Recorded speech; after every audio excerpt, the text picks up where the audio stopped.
os dons e a vocação de Deus são irrevogáveis. Significa que uma vez que a pessoa está salva, ela está salva para sempre. Salvação não é por perseverança. Salvação é por graça. Então ele diz então no texto que nós lemos, o versículo de número 14: e será pregado este evangelho. Note bem, o evangelho da graça está aqui? Não, foi revelado a Paulo. Então qual era o evangelho que seria pregado dentro para a consumação daquele século? Para os judeus. Por quê? Porque a vinda de Jesus está relacionada com a destruição do templo e com o fim daquela era. E quem era que seria julgado? Os judeus. Quem tinha que ouvir isto para testemunho? Os judeus. Só que nesta evangelização, os gentios se misturaram. E quem é que deveria pregar aos gentios? Paulo, na sabedoria divina. Deus sabia que se Pedro, Tiago e João fossem falar aos gentios, eles não entenderiam bulufas. Então Deus levanta Paulo para ir aos gentios. Mas vocês sabem, naquela época, o mundo inteiro ouviu o evangelho e o fim deveria acontecer. Romanos capítulo 10, versículo 17 e 18, vocês já leram aqui em off, olha lá: e assim, a fé vem pela pregação, e a pregação pela palavra de Cristo. 18, mas pergunto, porventura não ouviram? Sim, por certo, por toda a terra se fez ouvir a sua voz, e suas palavras até os confins do mundo. Então, naquela geração, naquele século, todo mundo ouviu o evangelho ou não? Ouviu. Então o fim ia vir para aquela geração. Como é que os crentes dizem assim, Jesus só vai vir depois que todo mundo ouvir o evangelho? Mas todo mundo naquela geração ouviu. Ouviu ou não ouviu? Ouviu. Colossenses capítulo 1, versículo 23, olha lá, esta carta foi escrita no ano 61, olha aí: se é que permaneceis na fé, alicerçados e firmes, não vos deixando afastar da esperança do evangelho que ouviste, e que foi pregado a toda criatura, debaixo do todo céu. Segura. Toda criatura que viveu debaixo do céu naquele século, ouviu o evangelho ou não ouviu? Ouviu. Então, naquele século, o fim iria chegar. Porque ele não estava falando para a humanidade. Então, para que o fim viesse, dois evangelhos teve que ser pregado. O evangelho da circuncisão, que era o evangelho para os judeus, porque a justiça, a vingança, o juízo era para os judeus, e o evangelho da incircuncisão, o evangelho para os gentios. Paulo precisava avisar os gentios que a vinda de Cristo, o seu juízo, não era para os gentios, e sim para os judeus. Quem é que iria avisar isso? Pedro, Tiago e João?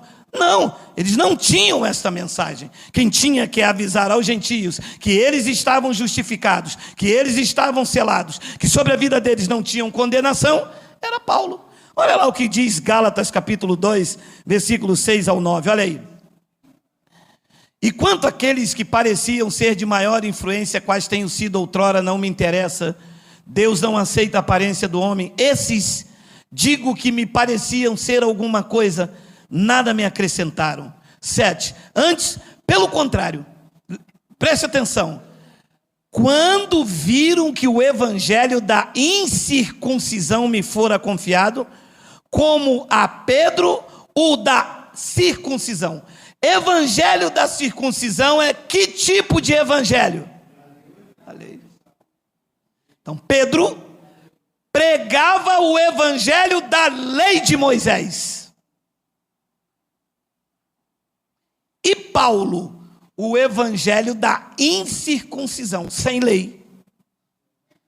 Então Paulo diz no versículo de número 8: pois aquele que operou eficazmente em Pedro para o apostolado da circuncisão, também operou eficazmente em mim para com os gentios. Depois ele diz no versículo de número 9: e quando conheceram a graça que me foi dada, a graça de Cristo, o evangelho para os gentios, não foi dado nem a Pedro, nem a Tiago e nem a João. Foi dado a quem? A Paulo. Então, quando Jesus de Nazaré disse a Pedro, Tiago e João, lá no Monte das Oliveiras, que o fim deveria vir e que o evangelho do reino deveria ser pregado, os gentios iam ficar de fora. Cristo então deu aos gentios o evangelho da graça. Por quê? Porque o juízo não era para os gentios, era para os judeus. E ele diz: quando conheceram a graça que me foi dada, Tiago, Cefas e João, que eram reputados colunas, me estenderam a mim e a Barnabé a destra da comunhão, a fim de que nós, Paulo e Barnabé, fôssemos para os gentios, e eles, Pedro, Tiago e João, fossem para onde? Para a lei. Então, o fim precisava vir. E quem é que foi para a lei? Pedro, Tiago e João, que estavam com ele lá no Monte da Oliveira.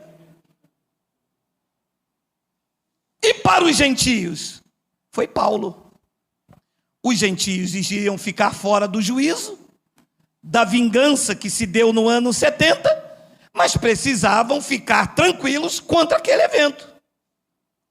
E é por isso que Pedro, Tiago e João foram para os judeus. Olha o que diz Mateus capítulo 10, versículos 5 ao 7. Vai aquecendo aí. A estes 12, Paulo está ali. A estes 12, enviou Jesus dando-lhes seguintes instruções: não tomeis rumos aos gentios, nem entreis em cidade de... A pergunta que eu faço é: Pedro, Tiago e João poderiam se meter com os gentios conosco? Lembre-se, eles iriam pregar o evangelho do reino. Eles não poderiam se meter com os gentios. O evangelho para os gentios não tem nada a ver com dízimo, não tem nada a ver com a Páscoa que eles chamam de ceia, não tem nada a ver com campanha, não tem nada a ver com essa parafernália toda.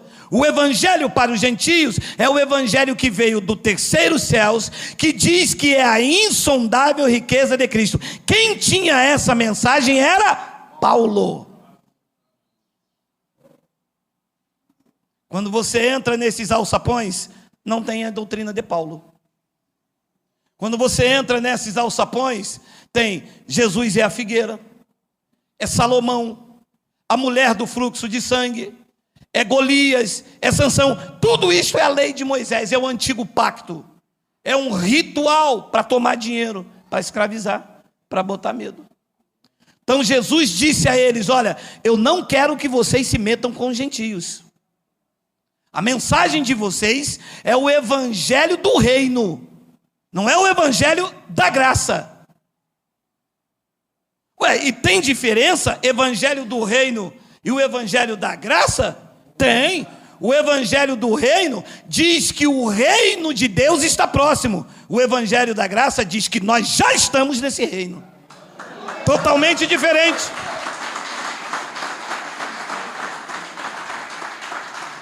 A esses 12 enviou Jesus, dando-lhe as seguintes instruções: não tomeis rumos aos gentios, e nem entreis na cidade de Samaritano. 6, mas de preferência, vocês, os 12, vão procurar as ovelhas perdidas da casa de... Quem é uma ovelha perdida da casa de Israel? Diga ualá!